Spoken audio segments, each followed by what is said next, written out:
Está no ar mais uma edição do Justiça do Trabalho na TV, produzido pelo TRT de Santa Catarina.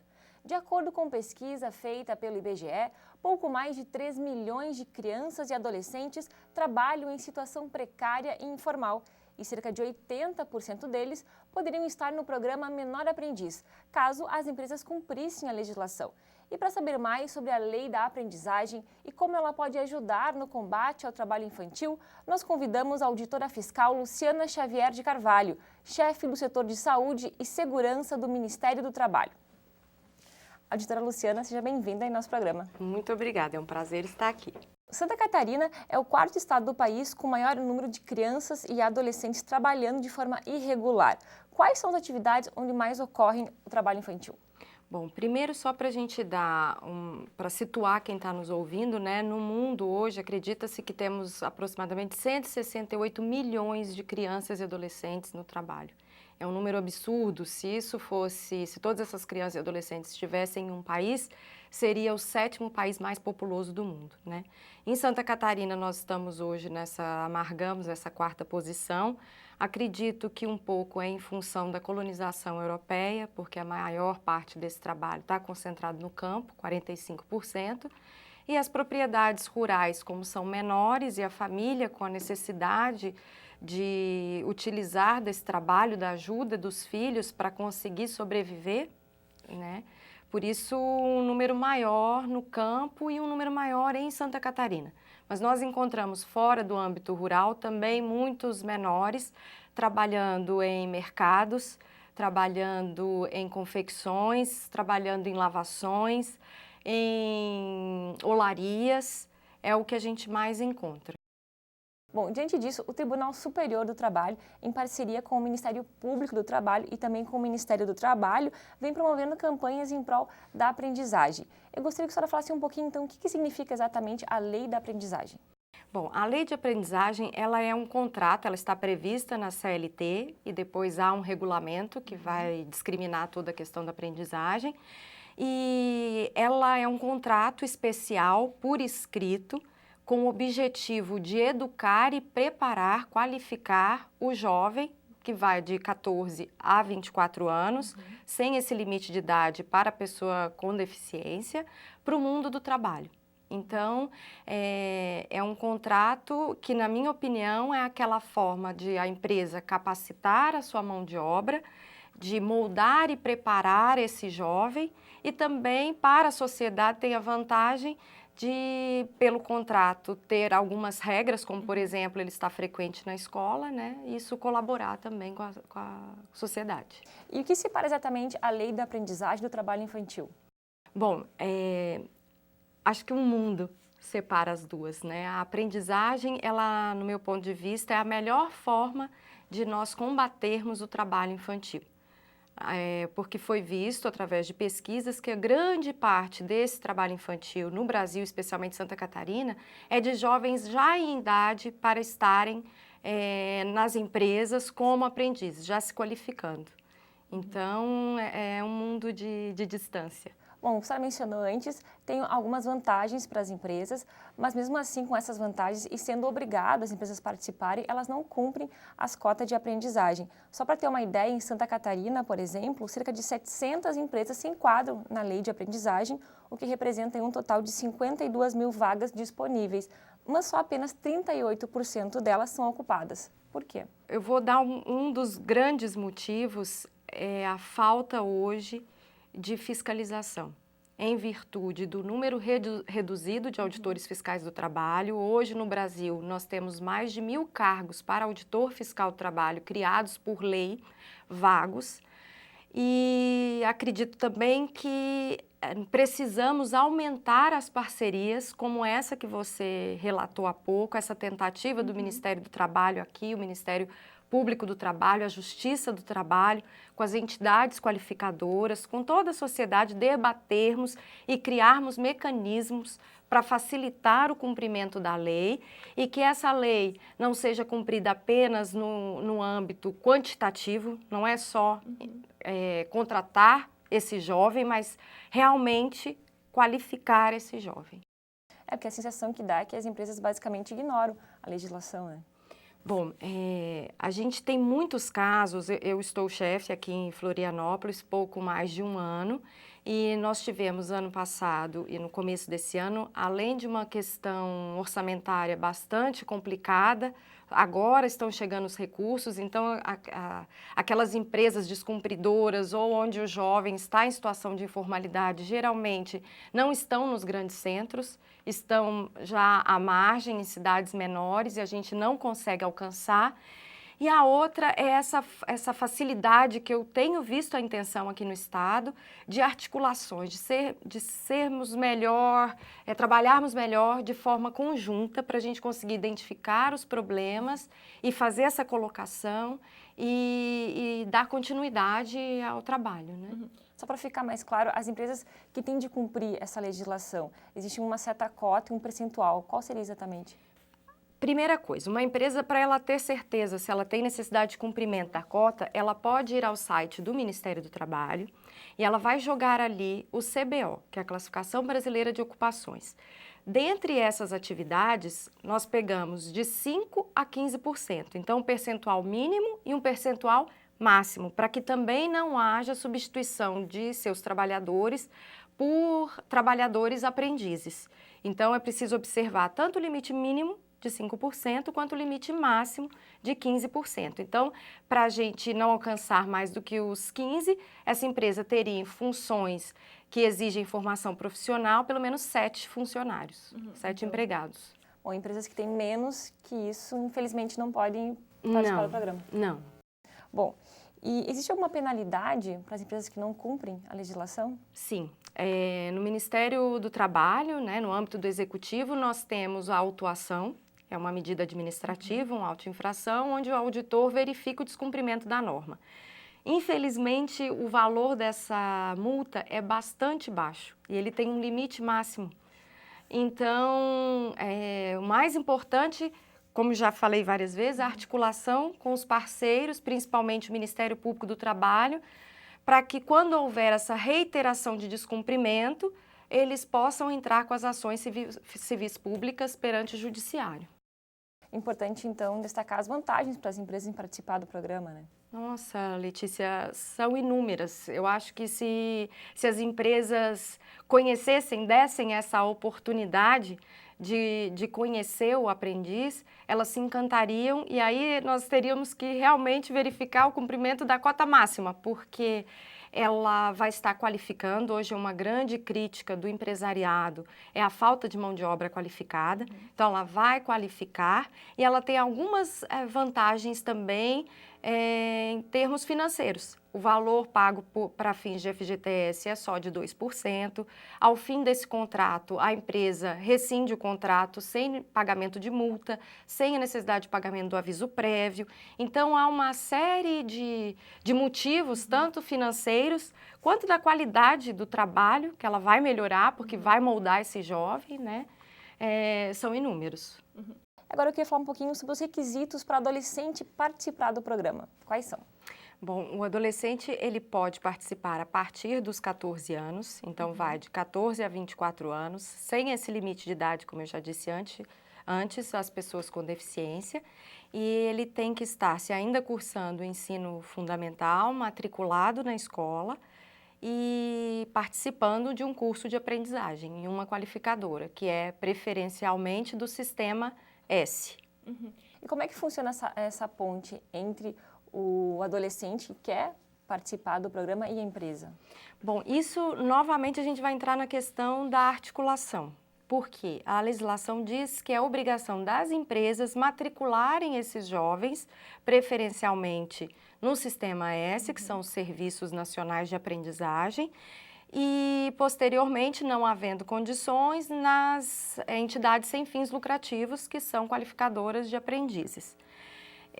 O que a gente vê a necessidade, intensificando também através da fiscalização e parcerias, é a gente diminuir essa distância entre o empresário que tem a obrigação de contratar esse jovem e levá-lo à qualificadora desse jovem, e o jovem, encurtar essa distância.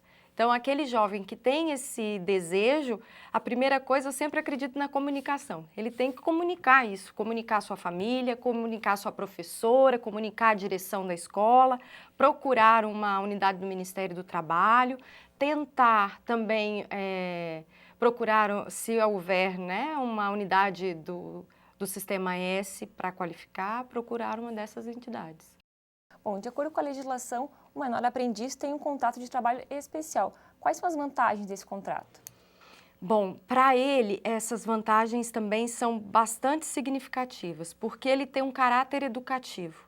Uma vez eu assisti uma palestra de uma empresa que estava falando sobre as questões benéficas do aprendiz.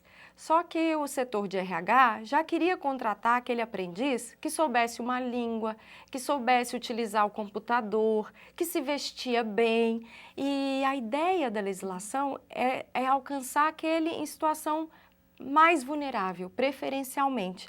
Então, a empresa ela não pode esperar o seu setor de RH que já vai receber um aprendiz pronto. Não, ela faz parte dessa qualificação, junto com a escola, junto com a qualificadora do aprendiz.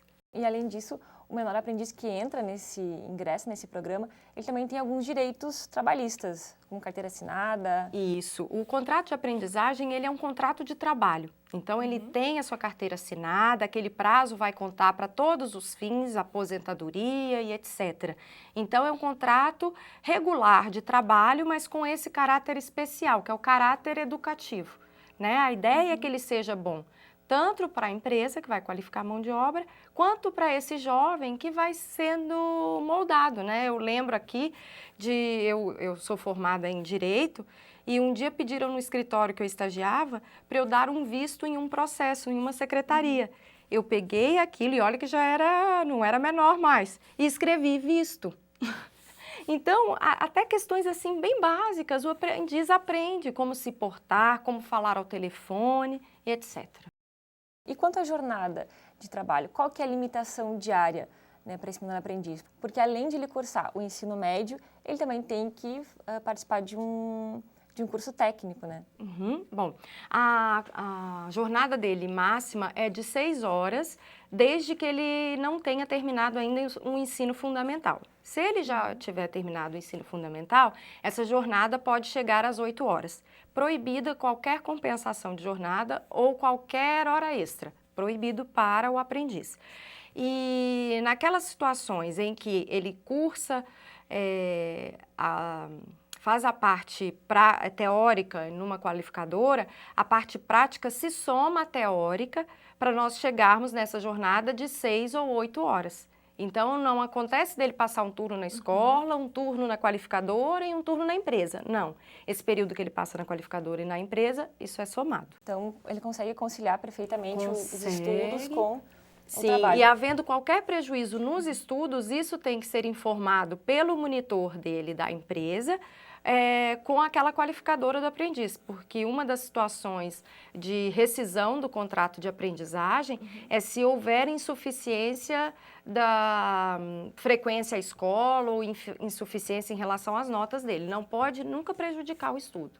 Pela nova regulamentação, então, da Lei da Aprendizagem, que é uma lei já de 2000, teve um primeiro decreto que regulamentou em 2005 e mais recentemente, então, agora em 2006, podemos dizer que a Lei da Aprendizagem ela é um instrumento, então, de transformação e inclusão social de jovens em situação de risco e vulnerabilidade. Esse último decreto agora regulamentou, então, e privilegiou esses jovens em situação de risco. Sim, com certeza. A gente vê uma evolução da legislação, né? A legislação nunca pode ser engessada porque ela visa alguns objetivos, algum fim maior, e com o avanço da sociedade, com o progresso, também vão progredindo as ideias em relação às questões que a lei regula, né? Então, hoje, a nova alteração, que é bastante recente, é de maio, ainda pendente de regulamentação em relação a alguns quesitos, ela estipula que deveria haver um privilégio da contratação de aprendizes em situação de vulnerabilidade. Tanto vulnerabilidade socioeconômica, quanto aqueles que respondem à medida socioeducativa e qualquer situação que ele necessite mais de uma oportunidade. E tem algum outro ponto dessa lei que a senhora gostaria de destacar? Bom, eu acho que o principal para toda lei é que ela não fique só no papel, que a sociedade discuta. Sempre vai haver pontos em que é possível melhorar, avançar, sempre vai haver pontos que pessoas mal intencionadas conseguirão burlar aquilo que foi a intenção do legislador. Então, o principal é essa articulação da sociedade. Então, sabendo da ocorrência de qualquer questão relativa à aprendizagem, pode ser feita a denúncia no Ministério do Trabalho. Procurem os nossos plantões fiscais e denunciem. Estima-se que 2,5 milhões de adolescentes entre 14 e 17 anos estejam trabalhando e que 60% deles exercem atividades ilegais ou perigosas. Então, diante desse cenário, a gente pode afirmar que a lei da aprendizagem é uma grande aliada para diminuir o trabalho infantil. Sim. Eu não gostaria de terminar antes de citar um grande educador que foi Darcy Ribeiro, já saudoso, também parceiro de Anísio Teixeira, que pensou numa escola integral, numa escola gratuita, numa escola que o aluno, além de aprender, pudesse ter contato com cultura, com esportes e etc. né? Infelizmente, essa ideia foram criados através do CIEPS, 500 escolas, cada uma delas para 1.000 alunos.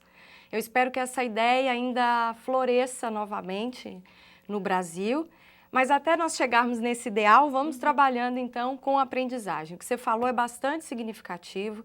Esses trabalhadores jovens, por exemplo, sou chefe na área de saúde e segurança, eles se acidentam 2 vezes mais do que o trabalhador já adulto.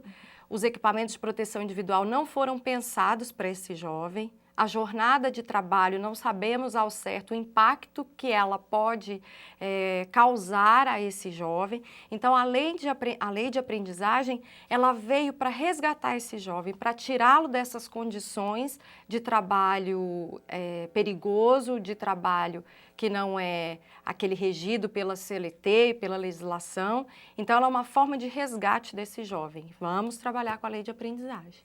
Até porque o Brasil assumiu um compromisso, inclusive, com a Organização Internacional de Trabalho, de erradicar o trabalho infantil até 2020, né? Até 2020. E as formas mais, vamos dizer, situação de risco até 2016. Então, nós temos que correr, né, para conseguirmos chegar lá. Novamente, eu volto a falar em educação. Hoje, um exemplo mundial é a educação na Finlândia. E a Finlândia resolveu trazer para dentro do espaço da escola tanto o idoso quanto a criança das creches foram para dentro das escolas. Os alunos, eles discutem os assuntos em círculo, de forma bastante democrática, bastante livre, com estímulo ao pensamento, à criatividade. Então, a gente tem que progredir muito. Já vários educadores dizem que a escola do Brasil, ela está lá ainda no século XX, né? Em 1900, ela progrediu muito pouco. E, novamente, valorização do professor. Eu sou filha de professores com muito orgulho e eu acho que a gente tem que dar mais valor aos professores e cuidar de nossas crianças. Também sempre trago as experiências pessoais. Minha irmã trabalhava numa vila em Minas Gerais, uma região mais carente, com medicina preventiva, e ela dizia que aqueles jovens bastante inteligentes, com vontade de fazer, eram aqueles que eram as presas mais procuradas pelo tráfico, por exemplo. Então, nós temos que dar oportunidade para o jovem. Tirá-lo realmente das ruas e inseri-lo aí na educação. Isso, eu falo esse tirar das ruas enquanto ele estiver estudando, mas que ele possa aproveitar com suas famílias os espaços públicos também, durante os momentos de lazer. O jovem, gente, ele tem que estar na escola, ou no trabalho de forma educativa, ou nos espaços públicos, na praia, na praça, aproveitando, curtindo, interagindo com a sociedade. Eu queria voltar um pouquinho no que a gente comentou no primeiro bloco, que falávamos que a questão do trabalho infantil aqui em Santa Catarina, os índices maiores a gente encontra no trabalho rural, né? Então, eu queria que a senhora explicasse, diante disso, como inserir esse menor no trabalho rural dentro do projeto do programa da Lei da Aprendizagem. Bom, eu vi, até me preparando para estar aqui com você, eu assisti a um documentário em que um pai dizia que o filho, as 2 filhas de 8 e 10 anos, trabalhavam na colheita da cebola, porque em virtude da estatura até facilitava, elas não sentiam dores nas costas e elas plantavam muito mais rápido que ele. Esse pai não faz isso por querer o mal das filhas. Ele faz por desconhecimento do que aquilo pode trazer para elas no futuro e por falta de opção. Então, ainda hoje eu conversei com a Aline, uma profissional do Senar aqui de Santa Catarina, já marquei fazer uma visita, e aquelas empresas, aquelas propriedades rurais onde esse jovem não tem condição de estar num curso de aprendizagem, o próprio Senar tem vários treinamentos que ele poderia ser aproveitado e inserido gratuitamente, fazem em parceria com os sindicatos rurais. Então, tem mais de uma opção, né? A aprendizagem é uma grande opção, mas não é a única. Em entrevista ao nosso programa, o juiz do TRT de Campinas, José Roberto Dantas de Oliva, inclusive membro da Comissão de Erradicação do Trabalho Infantil, disse que é necessário ter atenção ao que ele chamou de falsa aprendizagem. Segundo o juiz, a lei exige que, para ser considerado aprendiz, a atividade, como a gente conversou até agora, deve demandar formação técnico-profissional metódica. E na visão dele, como por exemplo um empacotador de supermercado, não se enquadraria. Então ele acredita que a classificação brasileira de ocupações do Ministério do Trabalho deveria ser revista. Então, o que a senhora pensa disso? Bom, eu conheço o trabalho do juiz à distância, não conheço pessoalmente, mas sei que ele é um grande crítico e é aquele crítico que eu gosto, que é o crítico que vem para mostrar os nossos erros, inclusive dentre os seus pares, os colegas juízes, e também uma crítica ao Ministério do Trabalho ele faz. Que temos que intensificar, sim, que toda a lei dá margem a essa deturpação, né? Hoje nós olhamos, é importante sempre verificarmos aquele olhar que todo trabalho, manual ou intelectual, tem que ser considerados como de mesmo valor. Né? A pessoa que trabalha no campo, o trabalho dela tem o mesmo valor do trabalho de um juiz, do trabalho de um professor. Então, primeiro a gente pensar que aquele trabalho manual, ele não vale menos, ele é importante. Mas realmente o juiz tem razão, há situações em que há deturpação da lei. Ele dá esse exemplo do empacotador, um outro exemplo que ele dá é do cortador de cana, né? Esse aprendiz, ele poderia ter a condição, a oportunidade de conhecer o solo, de saber sobre a safra, de saber os melhores defensivos agrícolas que têm que ser aplicados, como serem aplicados com segurança, e não só ficar ali no corte de cana. A mesma questão, o aprendiz que está inserido em um supermercado, ele tem que conhecer o setor de compras, de fornecedores, o setor de talvez refrigeração, onde são mantidos os alimentos, o maquinário de padaria, o maquinário do açougue que tem ali dentro, conhecer o supermercado como um todo e não só ficar reestocando, né, produtos ou fazendo só essa parte de embalar. Isso realmente ele tem toda a razão. Eu peço de novo à sociedade, denuncie, nós vamos tentar atender. Agora, chegando recursos, nós vamos atender. Bom, e para encerrar, eu queria que a senhora destacasse, então, a importância da lei da aprendizagem, tanto para o jovem como para a empresa, mas também para toda a sociedade. Bom, novamente eu venho para um caso particular meu, né? Meu pai é um de 19 irmãos, lá na fazenda, lá em Minas Gerais. E foi o 5º filho e o primeiro a estudar. Viram que ele tinha potencial, tinha vontade e foi dada essa oportunidade. Depois do meu pai, 7 irmãos se formaram na mesma Universidade Federal em Ouro Preto.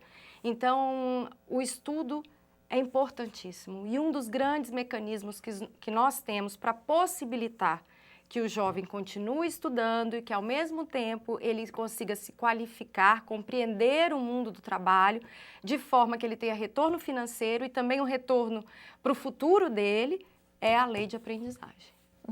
Bom, auditora Luciana, infelizmente nosso tempo chegou ao fim. Agradeço a sua participação. Eu agradeço muitíssimo. Eu acho que o papel de vocês, da imprensa, é importantíssimo, não só para que nós não foquemos só nos problemas, mas que apresentemos, como vocês fazem muito bem, as soluções. E que nós, enquanto sociedade, trabalhemos juntos. Obrigada. Hoje conversamos com a auditora fiscal do trabalho, Luciana Xavier, sobre a lei da aprendizagem. Nos vemos no próximo programa. Até lá!